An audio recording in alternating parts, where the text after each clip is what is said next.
que isso aconteça, o temor do Senhor não tem que estar só na vida da irmã Raquel, nem na vida do Monjoal. Tem que estar na vida dos filhos também. Os filhos também têm que temer a Deus. Porque não é pai que salva filho, nem filho que salva pai. A salvação é individual. E nós temos que estar cada dia preparados, porque Jesus está voltando. Né? Então eu quero ler aqui.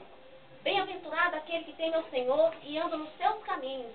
Do trabalho de tuas mãos comerás, feliz será, e tudo te irá bem. Tua esposa no interior de tua casa será como a videira frutífera, teus filhos como os rebentos da oliveira, a roda da tua mesa.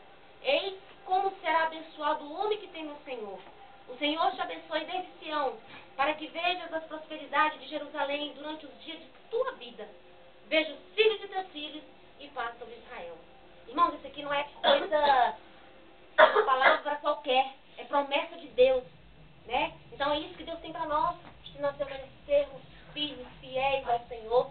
Tudo isso, irmão, vai acontecer na nossa vida, né? É o que o Senhor tem para reservado para cada um de nós.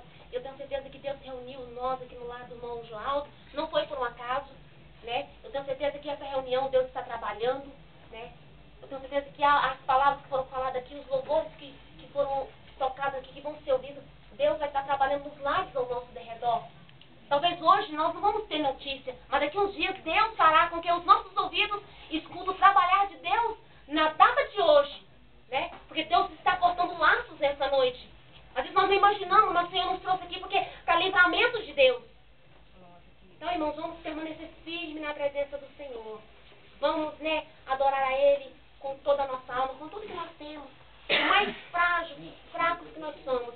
Mas o importante é que nós temos que adorar a Deus, agradar a Deus. E quando nós agradamos a Deus, irmãos, cada dia que passa, nós somos mais que vencedores, nós somos abençoados. Glória a Deus. Amém? Deus abençoe, pastor Batista, pela oportunidade. Sabe, já está pronto? Em nome de Jesus. Eu também quero falar com a irmã Raquel, é um prazer estarmos aqui, né, junto com a família, irmão Joaldo, né, para a gente estarmos alegrando junto com eles, né, e que o Senhor venha abençoar cada dia mais esse casal de lá, a vida da irmã Raquel, e o Senhor venha cumprir, né, todos os desejos, todos os pedidos que ela tem pedido ao Senhor, que venha se concretizar na vida dela e da família, amém? E parabéns. Antes de você ajeitar, vamos cantar então ainda de felicitações para ela, né? Aí depois nós cantamos os hinos que ela gosta. Deixa eu cantar os hinos que eu gosto, você vai cantar o CD todo.